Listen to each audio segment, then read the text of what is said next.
Welcome, dear listener, to Candlelight Mysteries, where every whisper hides a truth and every shadow conceals a secret. Tonight's tale is What If Miss Marple and Hercule Poirot Solved the Case of the Vanishing Bride? The rain falls softly upon St. Mary Mead, and the lamps flicker in cottage windows.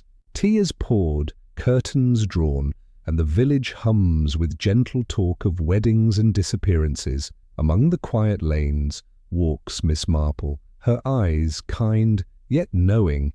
She has seen much in human nature and trusts the smallest details of life. Across the sea, Hercule Poirot hears of a bride who vanished before her vows. His curiosity, precise and relentless, draws him to the same village. The kettle sings, the hearth glows, and a soft mystery begins to stir between them. Perhaps, dear listener, you have a cup of tea nearby. Where are you listening from this evening? Settle in now, for the hour is calm and the night patient. And now, dear listener, we turn to Chapter 1, where our mystery properly begins. Chapter 1. A Wedding in Waiting. The morning in St. Mary Mead was pale and mild. A thin rain tapped hedges and eaves. The lane outside the post office smelled of wet leaves and clean earth. Miss Marple walked slowly with her basket and a folded umbrella. She paused to greet the sparrows on the vicarage wall. The village liked a wedding, even on a damp day. Bunting hung between two cottages near the green. Mrs. Price Ridley had organised the ribbons, which sat bright and stubborn in the drizzle. A few children tested the resilience of string and knot. Their mothers called with gentle voices from doorways. At the Blue Boar Inn, Mrs. Hartley polished the bell on the counter. The polished surface caught the dull light and turned it warm. The cook stacked trays of seed cake and sponge. Behind the bar, Mr. Reeves counted bottles with careful hands. He liked order and a quiet till. Miss Marple stopped in for tea. The inn smelled of lemon oil and hearth smoke. Mrs. Hartley set down a cup with a small nod.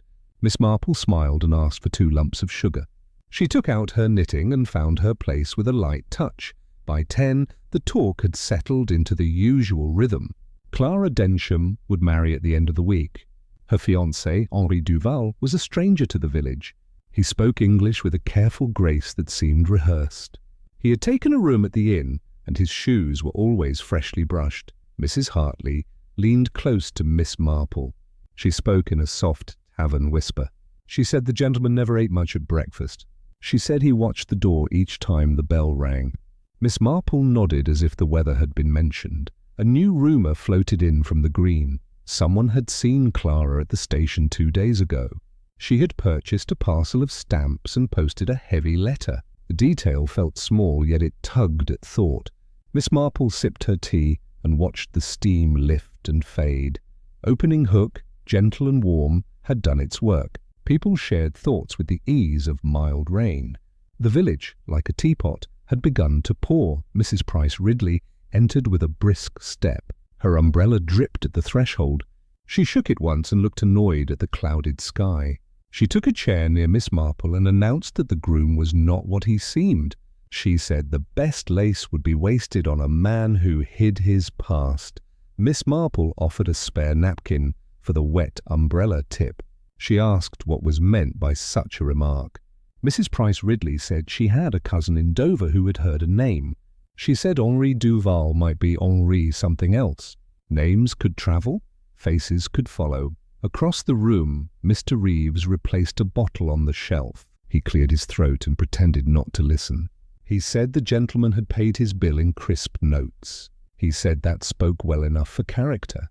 Mrs. Hartley agreed with a short nod. Miss Marple's needles clicked softly. She asked how Clara was bearing the attention. Mrs. Price Ridley said the girl was nervous by nature. She said the mother was worried but pretended otherwise. Miss Marple looked down and counted stitches without moving her lips. She said nervousness could be many things at once. A fresh whisper reached them at the bar. Elsie, the maid at the Densham house, had been seen at the chemist. She bought lavender water and asked for camphor. She had looked pale and then recovered when she saw a friend. People wondered at the solvents of nerves and the naming of scents. Miss Marple rose and walked to the window. Rain collected in a shallow puddle and held a grey sky. She watched the door of the private parlour across the hall. A faint scent drifted out when a waiter passed. It was not lavender. It was orris root with a thin, cool note. Small clue, one came on a tray. The waiter carried 2 cups and only 1 spoon. Yet there were 2 saucers set on the silver. Miss Marple filed the imbalance with ease. 2 people had taken tea in the parlour at once. One had stirred and one had not stirred. In the afternoon, Miss Marple visited the vicarage. The Reverend Clement sorted parish notices on his desk. He looked harried yet kind. His wife, Griselda, offered Miss Marple a chair by the fire. The flames gave a steady glow and the clock gave a steady beat. They spoke of wedding hymns and flowers. Griselda asked if Clara preferred blush roses or pale sweet peas. Miss Marple said sweet peas, since roses often brown at the edge in rain. She spoke lightly and watched the vicar search a drawer for a note. The vicar found a small envelope and held it up. He said it had come to the rectory by mistake. It was addressed to Miss Clara Densham. The return mark was Brussels. He was about to redirect it to the house. Miss Marple took the envelope and looked at the hand. She traced the letters with her eyes. The hand was clear and taut in a narrow school. The ink had spread a little on the paper. There was no scent, which was a point on its own. Griselda glanced toward the kettle on the hob and asked if Miss Marple would like more tea. Miss Marple said she would. Then she asked a mild question.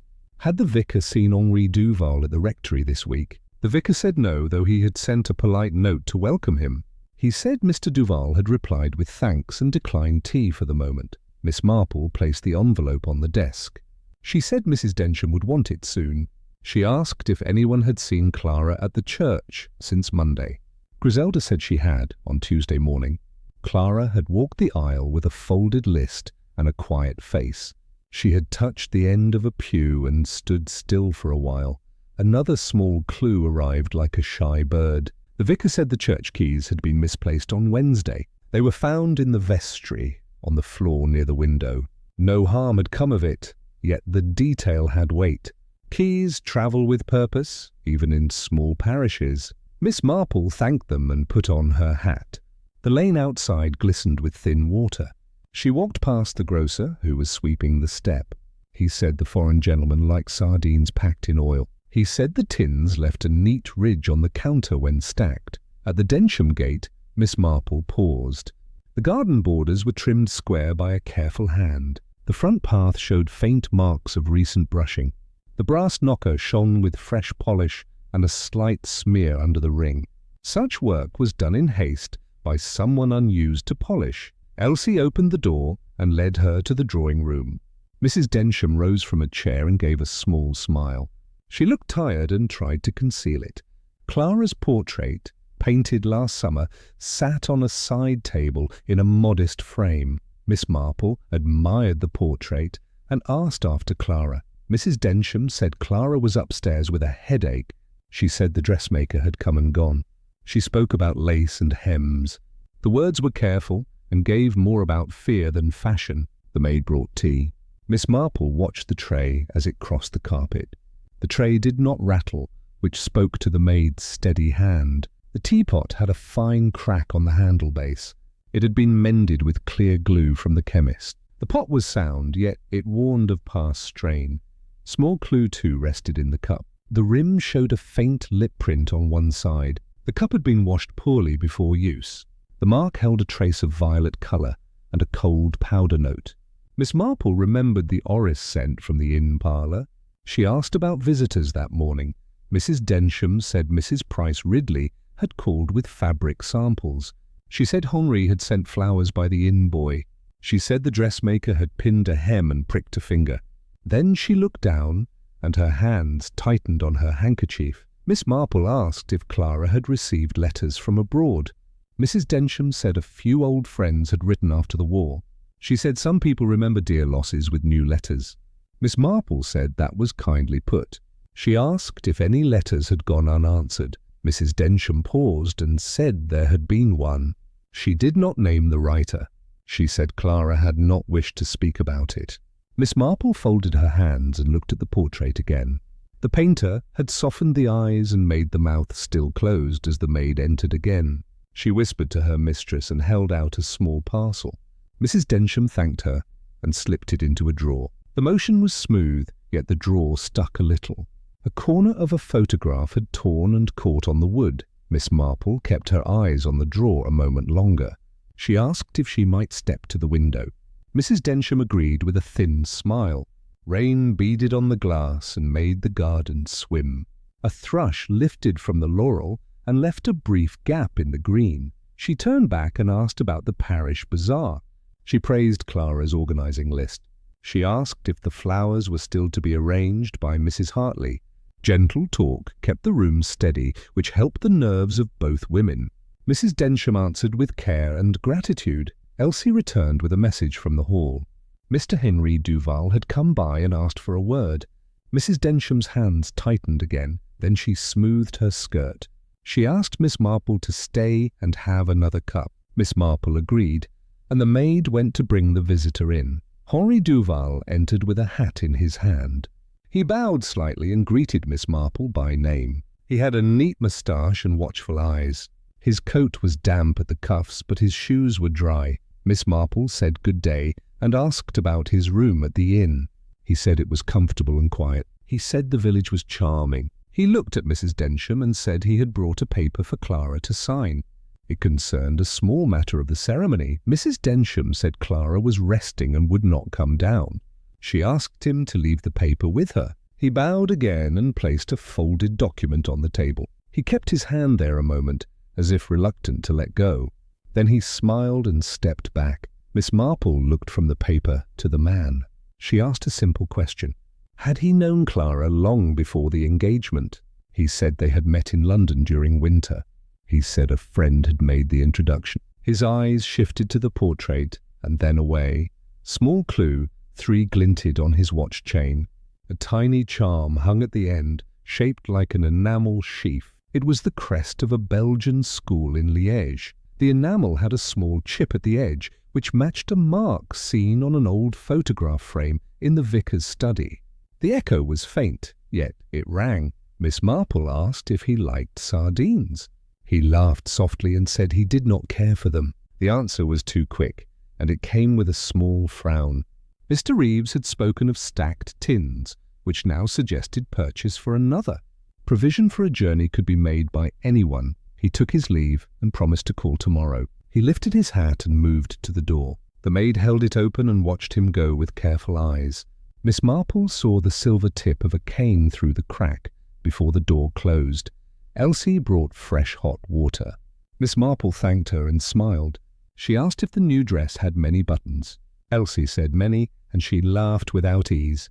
She said Miss Clara liked them small and neat. She said that was better for keeping shape. Miss Marple set down her cup and asked a last mild question. Had Clara mentioned the station lately? Elsie hesitated, then said she had, on Tuesday. She said Clara had asked about trains to London that arrived by noon. She said it might have been for a fitting. Then she coloured and asked to fetch more sugar. Small clue, 4 sat in the sugar bowl. 1 lump had a faint grey smear. Coal dust lingers on fingers that help with the stove.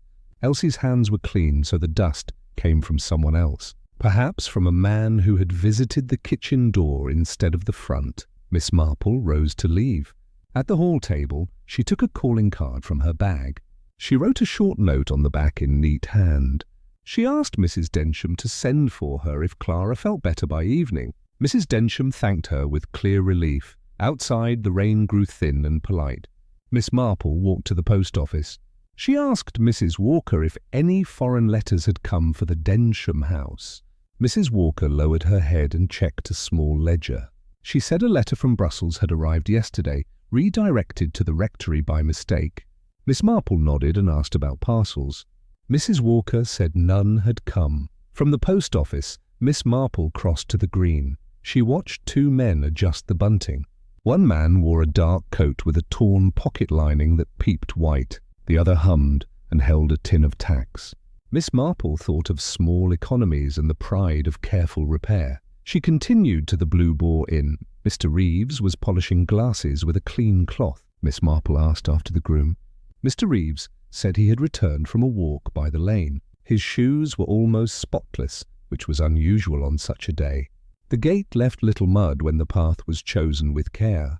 Small Clue 5 leaned in the umbrella stand. A cane with a silver tip rested behind 2 walking sticks. Its ferrule had a pale smear that looked like glue. The same clear glue had mended the Densham teapot. A connection might be simple or might be useful. Miss Marple sat in the snug and ordered tea. She listened to the quiet play of voices. A pair of farmers spoke of feed and weather. A charwoman mentioned the chemist's new stock of powders. A man from the station barrowed through with a crate. He said a trunk had been sent to London this morning by special request. Mr. Reeves asked the porter for the name on the trunk. The porter shrugged and said he could not say. He said the order came by note pushed under the door. He said the money was correct and the label neat. He said questions slowed work, and he had no wish for delay. Miss Marple finished her cup and stood. She returned the cane to the stand so it leaned more stable. She left the inn and took the path past the church. On the vestry sill she found a tiny flake of blue enamel. It lay like a small sky on stone. She slipped it into her glove and walked on. Evening drew a dim line across the village. Lamps woke in cottage windows and softened the roads. Miss Marple reached her gate and paused. A young couple passed, whispering about dresses and lace. Their words held hope and a small fear, which is common before vows. In her sitting room, Miss Marple set out her knitting. She placed the blue fleck on a saucer. She wrote a short list in pencil and underlined 2 items, keys and letters.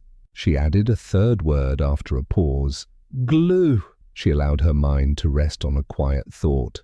Some people step into marriage with open hearts. Some step toward it with careful plans. Others, poor souls, find both heart and plan at odds. In such cases, gifts arrive under pressure, and money speaks too loudly. She thought of Clara's portrait and Mrs. Densham's hands.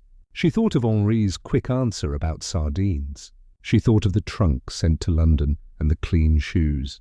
Threads lay ready to tie, yet one must match them by shade. She folded the list and placed it in her workbox. The rain had faded to a hush on the eaves. The clock on the mantel spoke with steady patience. A kettle on the hob sighed, and she filled the teapot with due care. Moral reflection came like a small candle. People hope to be loved for themselves, not for what they bring. When fear enters a house, it uses the nearest door.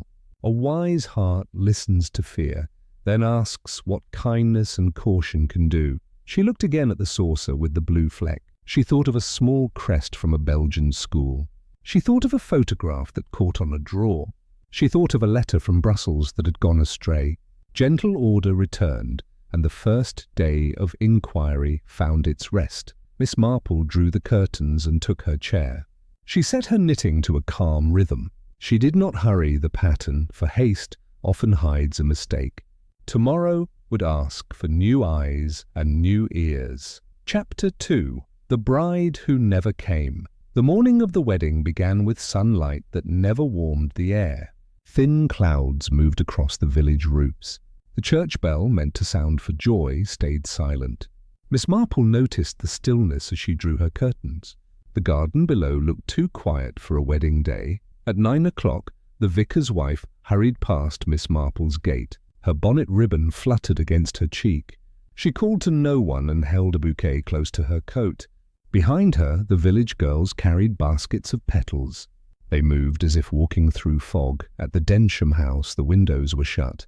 A lace curtain twitched, then fell still. Elsie the maid stood in the doorway, wringing her hands. Her face was pale, her apron half folded. Mrs. Densham. Poirot had not yet arrived in St. Mary Mead, though his name was already whispered. The villagers said a great detective from London might come. Miss Marple only smiled at that. She thought that great detectives were made by patience, not fame.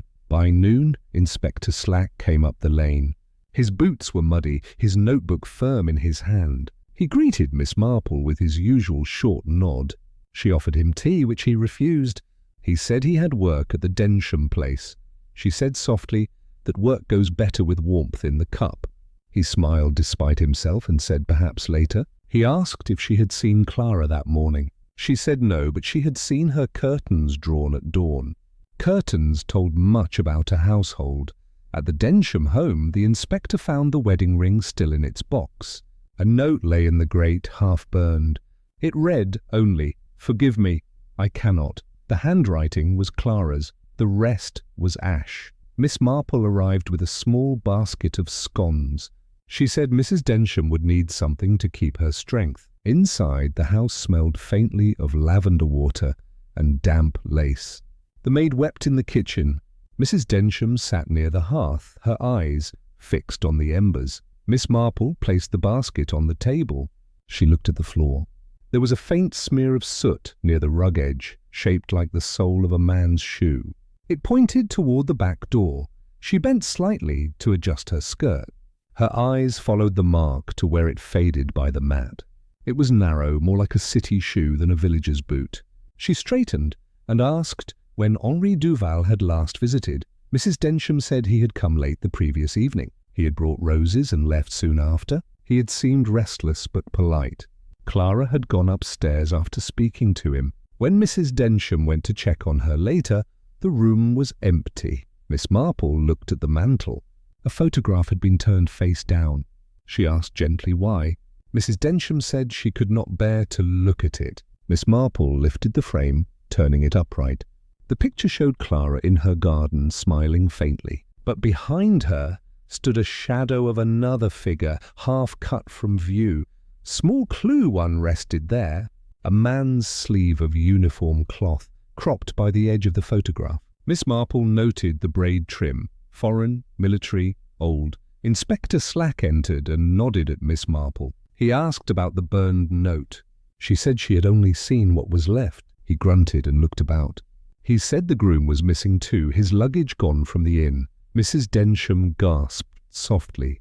Miss Marple looked at her hands, white against the dark fabric of her dress. Fear, she knew, changed the colour of skin faster than cold. Slack said he would wire London and Dover. He said, "No one vanishes alone, not for long." He looked toward the stairs. Miss Marple asked if she might see Clara's room. He agreed, though his tone said he doubted the value. The room upstairs smelled of starch and rose soap. The dress stood on a hanger beside the window. The air was heavy with still perfume. The travel bag space under the bed was empty. On the dressing table lay a comb, a handkerchief, and a small mirror. The mirror had a faint crack across one corner.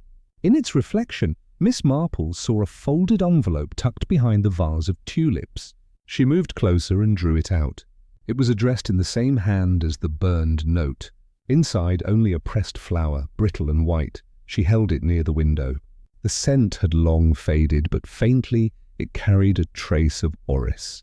The same scent she had found before in the inn parlour. She called softly to Inspector Slack. He examined the flower and dismissed it.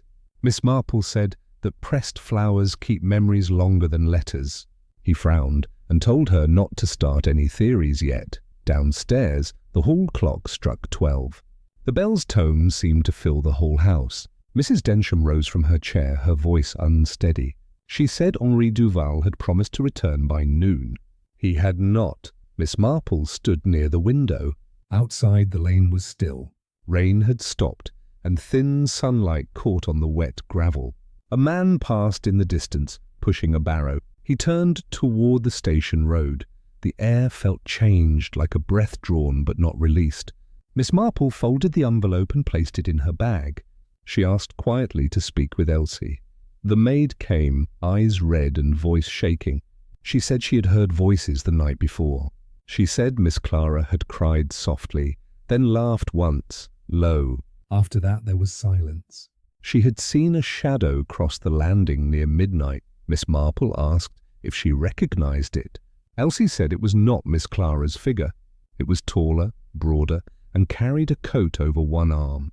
She had thought it was Mr. Duval leaving late. Miss Marple nodded. She asked if any light had been burning. Elsie said only the candle in the hall. It had burned nearly to the end. The candle had been new that afternoon.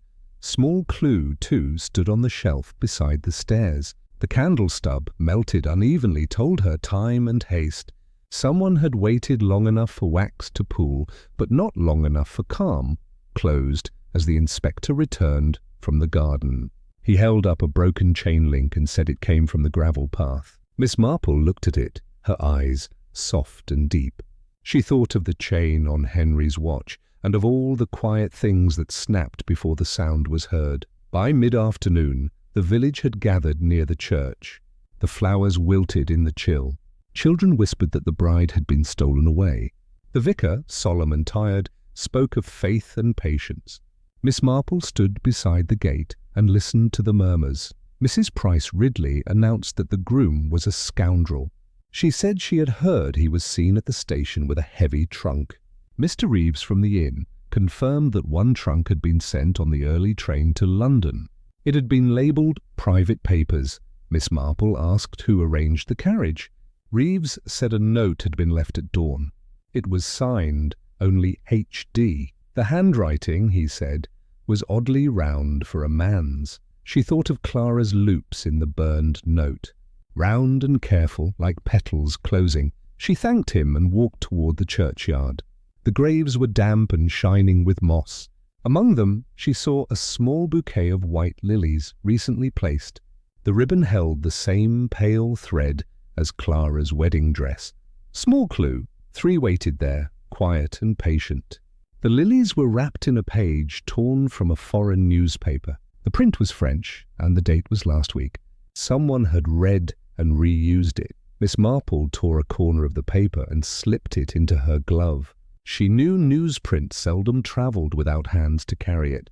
She thought of Henri Duval and his letters from abroad. At the rectory, Reverend Clement prepared tea for the inspector. Miss Marple joined them, her umbrella dripping near the door. Slack said the railway office had confirmed the trunk's departure. He said a ticket to London had been purchased by a man matching Henry's description. Miss Marple asked what station clerk had sold the ticket. Slack said young Tom Binns. Miss Marple nodded and said she would speak with him. Tom Binns met her near the platform. He was nervous but polite. He said the gentleman had worn a dark coat and carried gloves. He said the man had spoken in an accent, but not the same one as before. He had seemed in a hurry and kept checking his watch. Miss Marple asked if he travelled alone. Tom said yes, but he had looked back at the village more than once. He had also carried a small box tied with cord, no larger than a hat box. She thanked him and returned to the lane. The afternoon light thinned. A single train whistle sounded in the distance, fading into the hills. At home, Miss Marple laid out her notes. Keys, letters, glue, and now lilies. She set the torn corner of newsprint beside the pressed flower. Their edges seemed to fit the same quiet story. She wondered what Clara had feared. Had she fled of her own will, or had another hand guided her away? Both fear and kindness can open a door. A soft knock came at her gate. It was the vicar's wife. She carried an envelope, her cheeks flushed. She said a telegram had arrived from London. It was addressed to Colonel Melchett. The colonel had shared its contents at the station before riding home. It read, Henri Duval, not known at Brussels address. Inquiry suggests false identity. Further report follows. Miss Marple read the words twice. She thanked Griselda and watched her leave. The garden darkened into a grey mist. A nightjar called from the orchard. She made tea and thought quietly. False names have a purpose, she mused, but they cannot erase truth.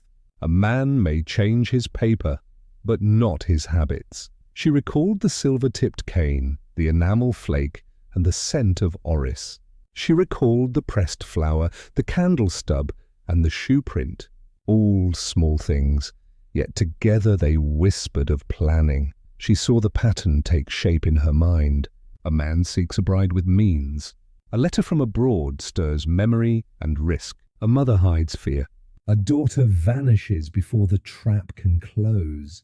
But who helped her go? Who sent the note to the porter? Who knew which train would carry the trunk? Miss Marple smiled faintly. The heart protects more fiercely than the law. The next day, she decided, she would visit Mrs. Bell near the River Itchen. Mrs. Bell often let cottages to quiet tenants. One had been taken recently by a pale young lady with a London accent. It might mean nothing, but in Miss Marple's world, small coincidences often turned into quiet truths. She folded her papers and cleared her table.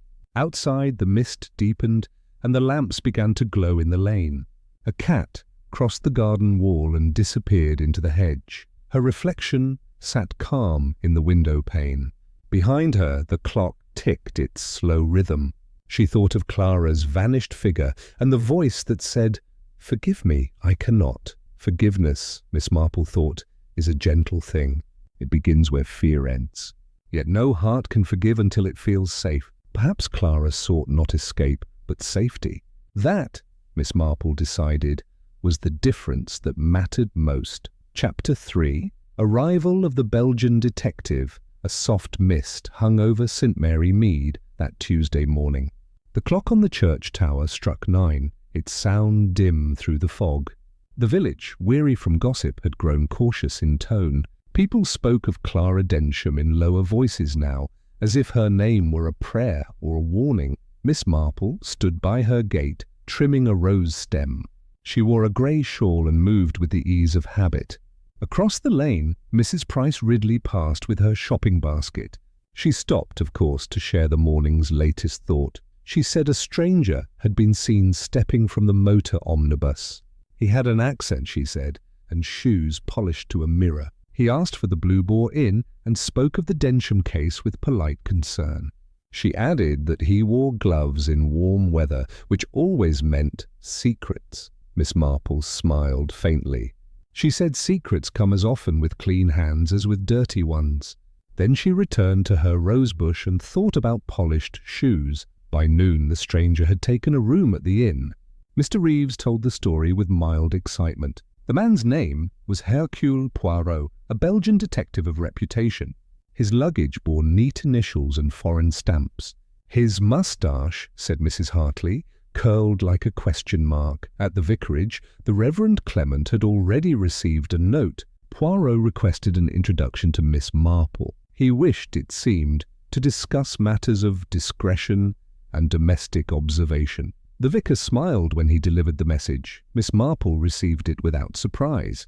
She had met many sorts of visitors, inspectors, travellers, and once a young reporter who thought crime was glamorous. But this one, she suspected, would be different. A man who saw too much, perhaps, and yet not enough of small things. At 4 o'clock, she arranged her sitting room. A second teacup was set on the tray. The cat slept by the hearth. A vase of late lilac gave the room a gentle scent. When the knock came, it was soft but firm. Poirot entered with a bow. His coat was immaculate, his eyes alert beneath arched brows. He spoke warmly and thanked her for receiving him. She offered him tea and a slice of sponge. He accepted both with the grace of a man who notices manners. "I hear, madame," he said, "that you are most observant in this village." "I look after small things," Miss Marple replied. "They tend to explain large ones," he smiled.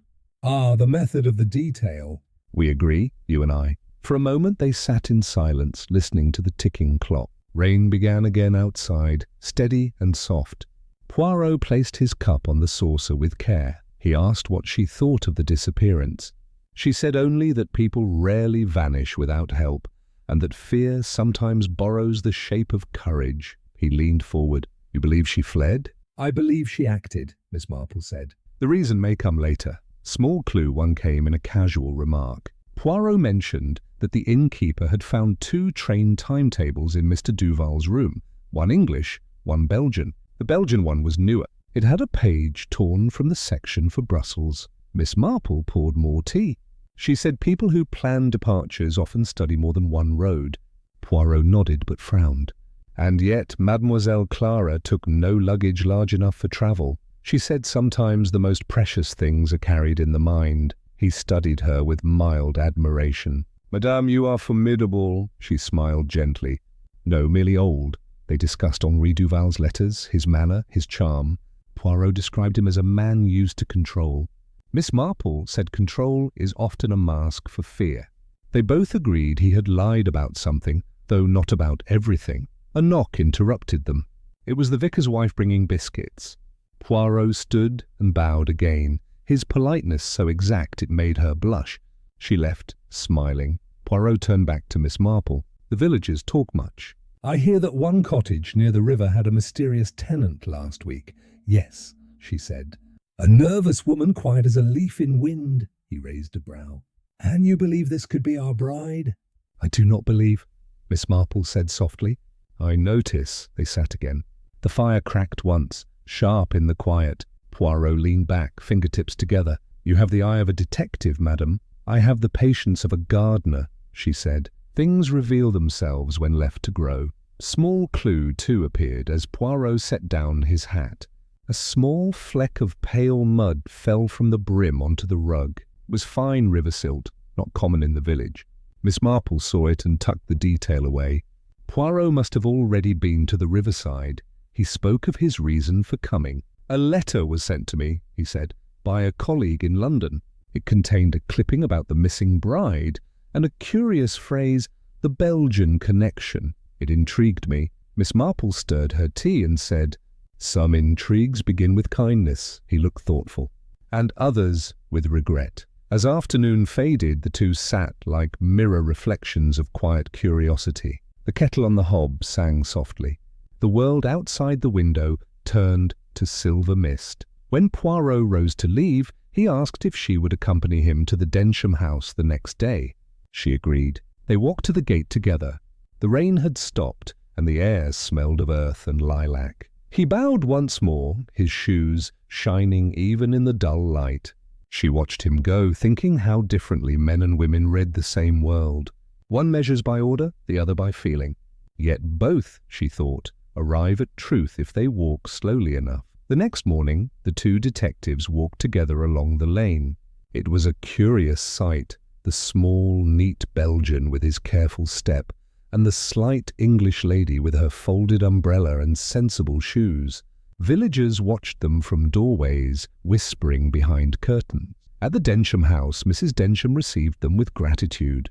Her face was drawn but calm. The drawing-room looked tidier than before, as if fear had been replaced by resolve. Poirot bowed and expressed sympathy. Miss Marple took a seat by the window.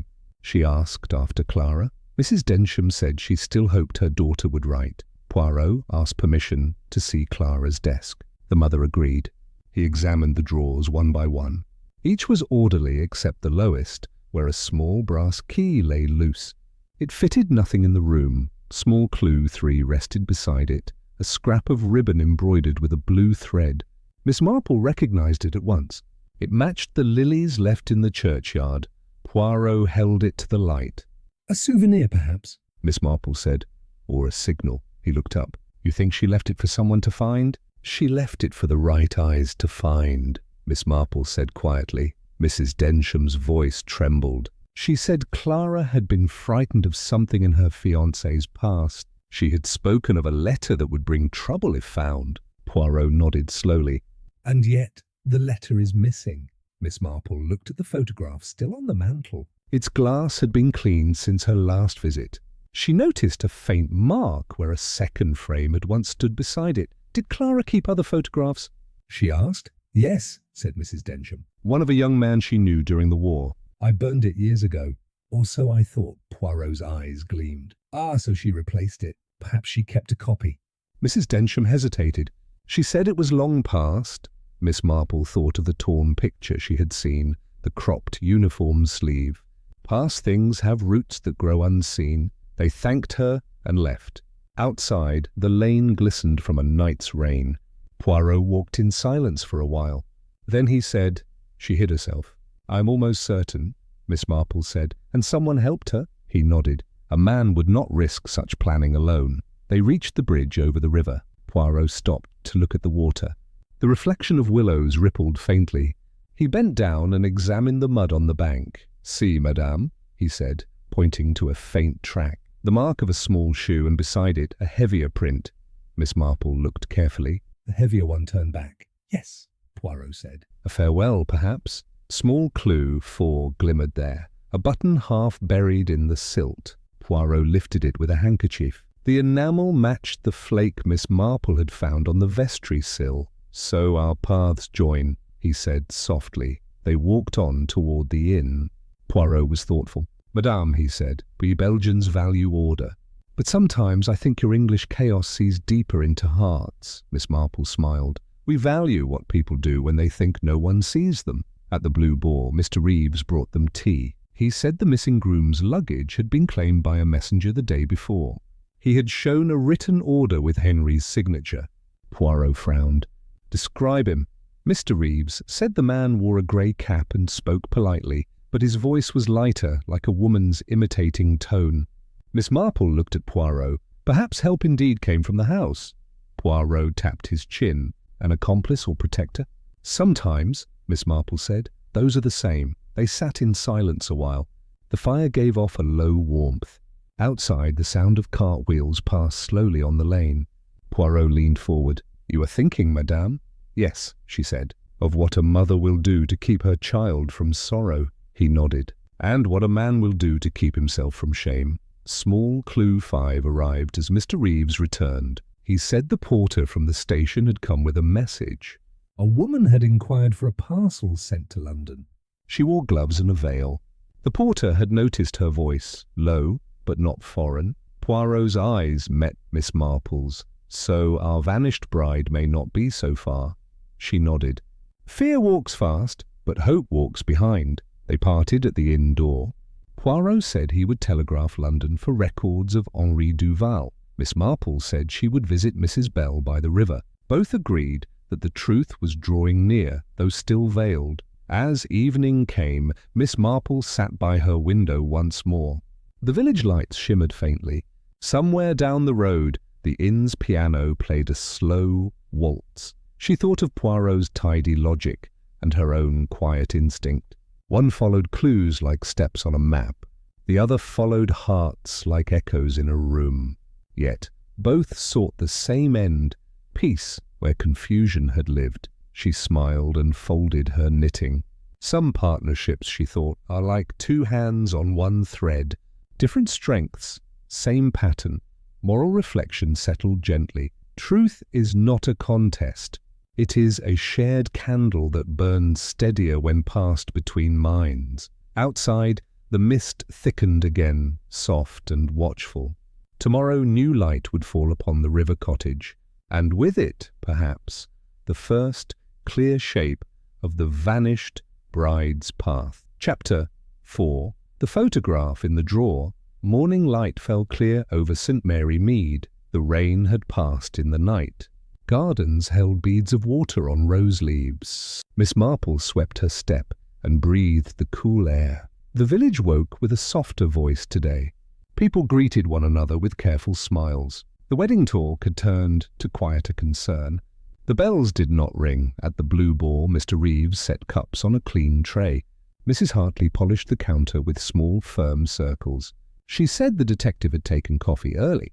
She meant Poirot, who had walked by the river before dawn. Rumour came in a thinner stream. A boy said he had seen the vicar with Inspector Slack. A girl said the rector's wife had fetched a parcel from the post. Mrs. Price Ridley said a drawer upstairs at the Densham house had been forced. She claimed she knew the sound of a stuck runner. Miss Marple entered the inn for a scone. She asked after the roses sent by the groom. Mr. Reeves said the petals had browned at the tips. He blamed the damp air. She nodded and asked if any messenger had returned for luggage. He said none had come. She left the inn and walked toward the Densham gate. The gravel on the path had been brushed again. A faint trail led to the side door. She tapped with her umbrella, then waited with patient eyes. Mrs. Densham opened the door herself. She looked composed and very tired. She asked Miss Marple to come in. The drawing-room smelled of coal smoke and pressed linen. Elsie brought tea and kept her eyes low. She said Inspector Slack had searched Clara's room. She said he had asked about keys. She said the smallest key in the house was missing. Then she went out. Miss Marple touched the mantel with a light finger. She spoke about the weather and the drying hedges. Then she asked if Clara kept a private drawer. Mrs. Densham sat very still. She said there was a drawer in the writing desk. She said it had stuck for years. They went upstairs to Clara's room. The air held the faint scent of rose soap. A ribbon lay across the chair like a quiet line. The dress hung in its place, pale and still. Miss Marple stood by the window and watched sparrows in the eaves. She turned and asked to see the desk. Mrs. Densham opened the top drawer. Papers lay in neat piles tied with blue thread. The second drawer held envelopes and unused stamps. The third drawer did not open. A small brass keyhole shone at the centre. Mrs. Densham took a bunch of keys from her pocket. None fitted. She looked at Miss Marple and sighed. She said the inspector had tried a thin blade.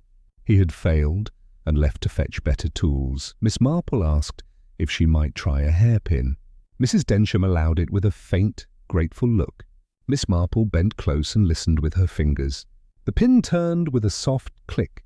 The drawer eased forward. Inside lay a modest collection of keepsakes.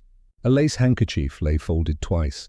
A small string of fresh-water beads lay coiled beside it. A photograph, face down, rested near the back. Miss Marple looked at Mrs. Densham. The mother nodded once. Miss Marple turned the photograph over with care. The image showed Clara in a simple dress. A young man in uniform stood beside her.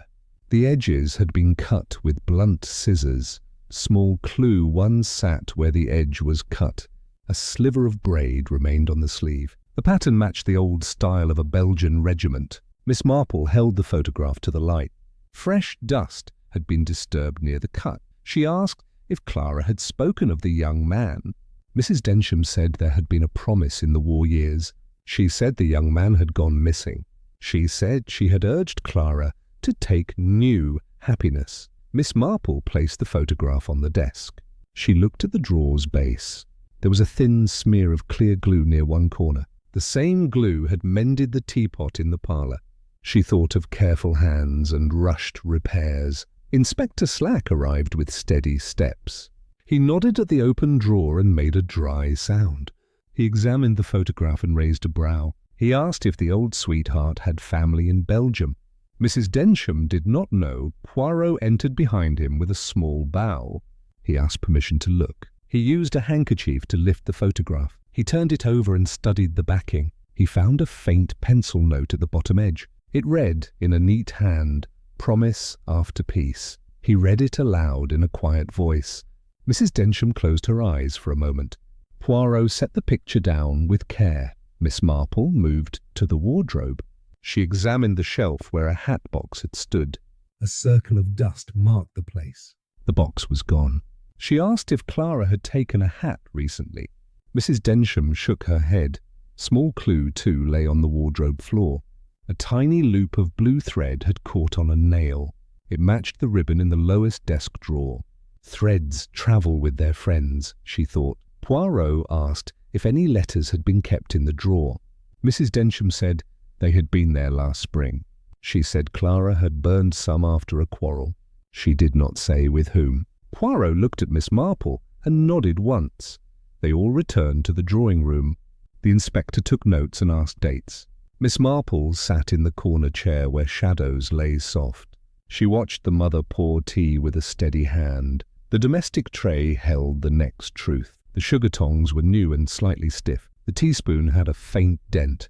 The saucer had a pale crescent stain near the rim. These things told of haste and care at once. Small clue 3 hid in the teacup pattern. One cup bore a different border in a set of 6. It had been brought in from the kitchen by mistake. Miss Marple remembered the same odd cup at the inn parlour. Poirot set his saucer down and asked to speak to Elsie. The maid came, hands clean and eyes pale. He asked about visitors. She said Mrs. Price Ridley had come. She said the dressmaker had returned a pin.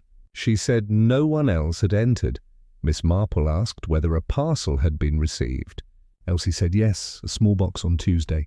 It had been addressed to Clara in a hand like a clerk's. She said the box had contained scent soap and a folded note. She could not recall the words. Poirot thanked her and asked to see the wrapping. Elsie had thrown it away. Miss Marple asked politely if the dustbin was near. Elsie nodded and brought the paper. It was foreign, with French print under a brown label.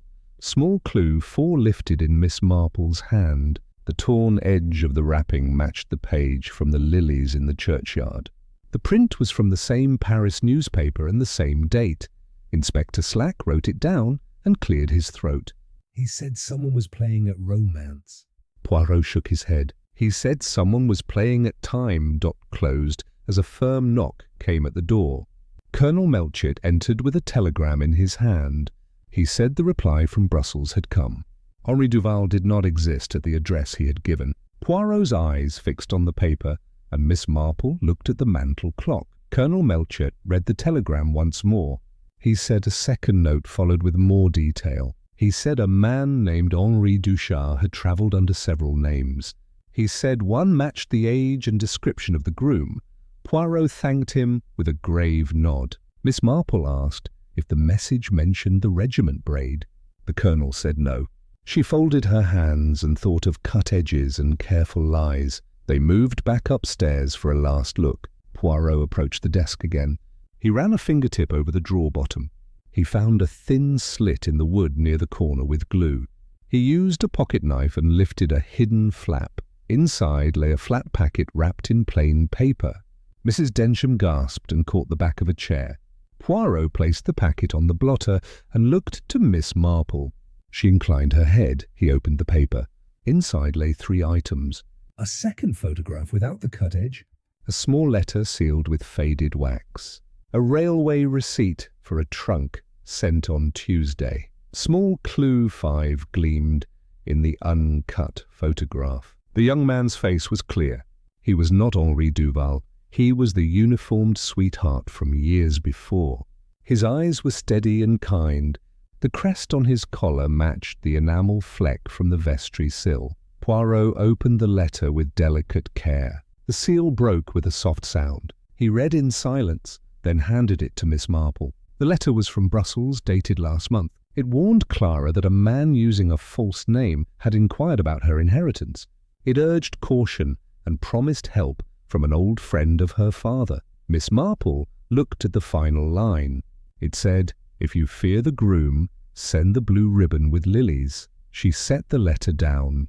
She thought of the bouquet in the churchyard and the torn newspaper page. The railway receipt gave a code and time. It listed Paddington as the destination. Miss Marple spoke gently to Mrs. Densham. She asked who had taken the packet from the drawer and glued the corner shut. The mother covered her face. She said she had hidden it after Clara left. She said she feared the inspector would seize it. Poirot said the fear was natural. He asked what Clara had planned. Mrs. Densham said Clara had made contact with a friend of her late father. She said a safe house had been arranged near the river. She said a signal would be left with lilies if danger grew. Inspector Slack straightened. He said harbouring was a serious matter. Miss Marple looked at him with calm eyes. She said safety for a frightened girl was not a crime in a mother's mind. He said the law might differ. She said the law often learns from mothers. Poirot folded the letter and replaced it in the packet. He asked who posted the trunk. Mrs. Densham said she had sent the note to the porter at dawn. She said Clara feared a search of the house. She said the trunk held clothing and papers, not money. They went down again. The inspector left to wire Paddington. Colonel Melchett followed to arrange a watch. The house grew quiet. Miss Marple and Poirot sat with Mrs. Densham by the hearth. The kettle murmured on the hob. Miss Marple poured tea and gave the mother a cup. Poirot took none and watched the fire. He said the groom would return if he thought the money still within reach. Miss Marple said he would return even if he feared he had lost it. Pride likes a last hand. Elsie entered with fresh coal. Miss Marple thanked her. She asked if Elsie knew of the safe cottage by the river. Elsie hesitated and then nodded. She said a woman named Bell kept a key under the 3rd paving stone. She said Clara had cried there 2 nights ago and slept there one night. Poirot rose and looked toward the window. He suggested a visit in the evening light. Miss Marple agreed and turned to the mother. She asked for permission to bring Clara home if she found her. Mrs. Densham gripped Miss Marple's hand and gave one clear nod. Dusk found them on the river path. The air held a cool sweetness from the water. Midges drifted in thin clouds above the reeds. The cottage roof, showed moss where the eaves met the wall. Mrs. Bell opened the door with a small start. She recognized Miss Marple and recovered at once. She said the pale young lady had left at dawn yesterday. She said the lady had taken only a small case and a wrapped parcel. She said she had been kind and very tired. In the corner, a cup rested on a saucer. A ring of tea marked the china. On the table lay a single bobby pin and a folded scrap of French print. The stove gave out a faint scent of coal dust. Small clue, 6 rested in the teacup stain. A crescent mark lay on the rim, the same shape as the stain on the mismatched saucer at the Densham house. The cups had shared a visitor. Patterns repeat in small things. Poirot asked if any man had called at the cottage. Mrs. Bell said no. She said a boy from the grocer had brought bread. She said a woman with a veil had passed the window once. Miss Marple asked the hour. Mrs. Bell said near noon. They left the cottage and walked to the small stone bridge. The river slipped under with a slow, dark shine. On the parapet lay a torn label with a neat loop in the script. The ink was the same that had addressed the Paris paper parcel. Miss Marple held the label and looked at the water. Poirot watched her in silence. She said the groom would come to the churchyard at dusk. She said men who stage a romance cannot resist the scene they wrote for themselves. Poirot smiled without mirth. He said he would be grateful for a stroll near the graves. They returned by the lane. The churchyard stones held shadows at their feet. The lilies had begun to brown at the edges. The torn French paper stirred in a brief breeze. A figure moved near the yew tree. The inspector stepped from the vestry door with the colonel at his side. Poirot approached with calm steps. Miss Marple stood by the gate and watched. Henry paused when he saw them. He said he had come to pray for Clara's safety. He said he was a man broken by grief. His words were smooth and almost gentle. Poirot asked about the Paris paper. Henry said he knew nothing. Miss Marple asked about the silver cane. He said he had sent it to be repaired in London. The inspector held up the cane with its silver tip. He said it had been found behind the inn umbrella stand. Henri's eyes flicked down and back. Poirot lifted the uncut photograph. He asked if Henri recognized the uniformed man. Henri said no. Poirot asked if he recognized the crest. Henri said he had no interest in such things. The inspector read the telegram aloud. The name Duchard fell into the evening air like a stone. Henri turned to leave. Colonel Melchett stepped forward and spoke with firm clarity. Henri stopped and raised his hands. He protested, then fell quiet. He said he would answer questions at the station. Miss Marple looked at the lilies. She touched the ribbon, then the torn page. She thought of Clara's careful courage. She felt the village take a long, slow breath. Later, in Miss Marple's sitting room, they sat in a triangle of quiet. Poirot sipped tea at last. He said the hidden packet had saved them time. Miss Marple said the drawer had saved Clara's voice. He agreed, and looked into the fire. Moral reflection found its place. Secrets in families are often planted for love. They grow crooked in the dark. They need pruning, and they need air. Truth, when spoken gently, harms less than silence. Miss Marple folded the ribbon into a small envelope. She wrote a note for Clara in a calm hand. She placed the envelope beside the mantel clock. She said peace can be invited back with small courtesies. Chapter 5. The house by the river morning drifted in with a soft mist over St. Mary Mead. The hedges breathed a clean scent after light rain.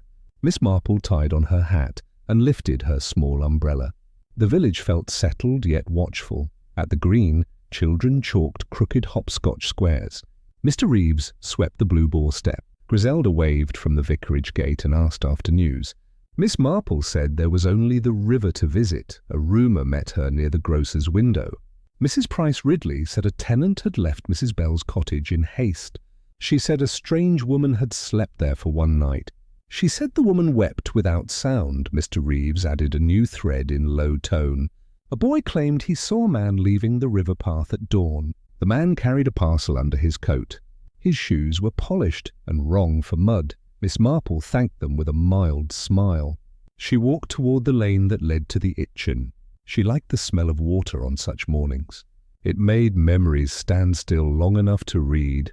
She found Poirot waiting at the bridge, neat and precise. He greeted her with a small bow and pleased eyes. He said Mrs. Bell expected them for tea. He said he had already tasted the air for clues. They walked together along the reed edge. The river folded itself around stones and roots. A heron stood motionless, a grey mark on the slow water. The cottage roof showed moss and patient disrepair. Mrs. Bell opened the door and brought them in. The room smelled of black tea and damp peat. The hearth held a small glow. A chair near the window had a cushion with old threadbare roses. Miss Marple admired the cushion and took a seat. Poirot stood by the table and removed his gloves. He asked about the tenant of last week. Mrs. Bell said the lady had been gentle and thin. She said the lady paid in advance and spoke little. She said her hands shook when she poured tea.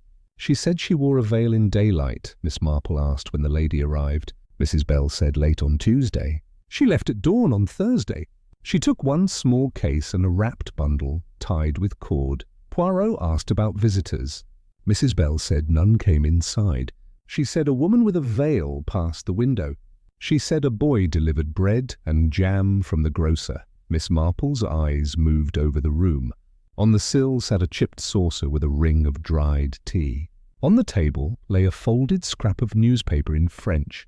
Near the stove, a neat pile of coal dust formed a thin crescent.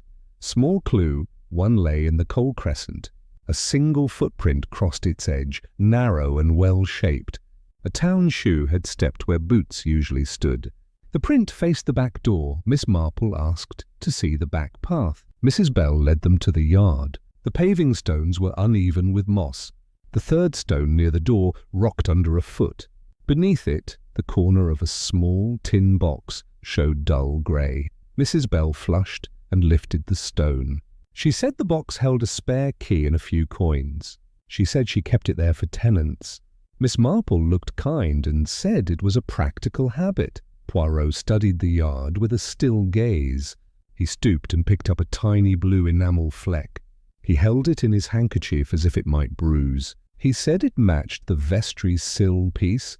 Miss Marple considered the cottage air again. A faint trace of orris hovered near the bedstead. The thin scent carried the memory of a pressed flower.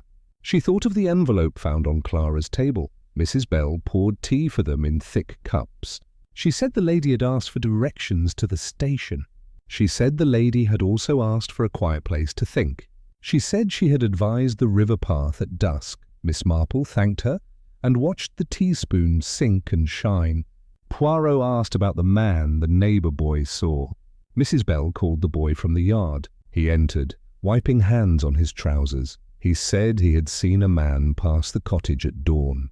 The man carried a parcel wrapped in brown paper. He wore a hat and walked quickly toward the footbridge. He held a cane with a silver top. Small clue too rested in the boy's next words. He said the cane slipped once in the mud and left a clean nick on stone. Poirot and Miss Marple walked to the bridge and found the nick near the parapet. Poirot nodded and pursed his lips. He said the silver ferrule had struck the stone without scuffing. He said the cane was strong and recently polished. He mentioned the umbrella stand at the inn. Miss Marple looked at the river's surface. A slow swirl near a willow root marked a snag below. The water closed over softly, like breath recovering after a fright.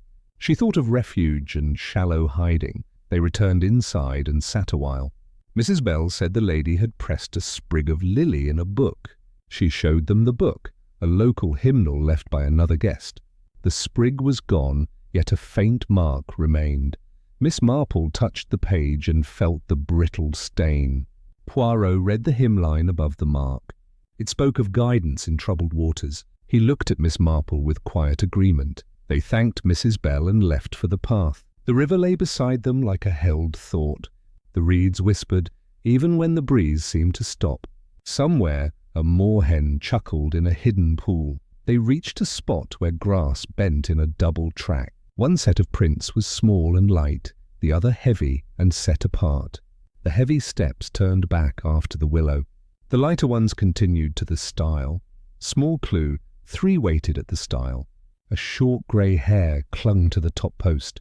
It came from a veil or scarf, not from an animal. Miss Marple lifted it and laid it flat on her glove. They crossed into a field trimmed low by sheep. Beyond the hedge, smoke curled from a small brakeman's hut near the old siding. Poirot suggested a visit. Miss Marple agreed and paused to see the distant station roof. The hut smelled of old wood and oil. The keeper, Mr. Pike, rose from a stool and touched his cap. He said no trains came here now. He said people liked the path for courting and shortcuts. Poirot asked if anyone had rested there this week. Mr. Pike said a young lady had sat there at sunset. She warmed her hands at his stove and thanked him kindly. She left when a church bell chimed 6. Miss Marple asked if a man had followed. Mr. Pike said a gentleman stood on the path for 10 minutes. He looked toward the hut, then walked away. He carried a cane with a bright tip. Small clue, 4 lay on the windowsill. A loop of fine cord matched the kind used to tie parcels. Mr. Pike said it had appeared 2 days ago. He kept it, thinking it might be useful. They walked back by the lane, each deep in thought. Miss Marple felt the story breathe in quiet pulses. She saw how fear and care moved in and out of shelter. She heard how courtesy sometimes masked hunger. At the bridge they paused again. The heron lifted suddenly and sailed low over the water. In the wake of its wings the surface shivered and stilled. The village lay not far, yet the river world felt older. Part A closed as Poirot drew from his pocket a folded slip. It was the Paris newspaper corner taken from the churchyard lilies. He held it beside the wrapping scrap from Mrs. Bell's table. The tears aligned by accident or design, and Miss Marple's eyes rested on the match. They returned to the Blue Boar for a simple lunch.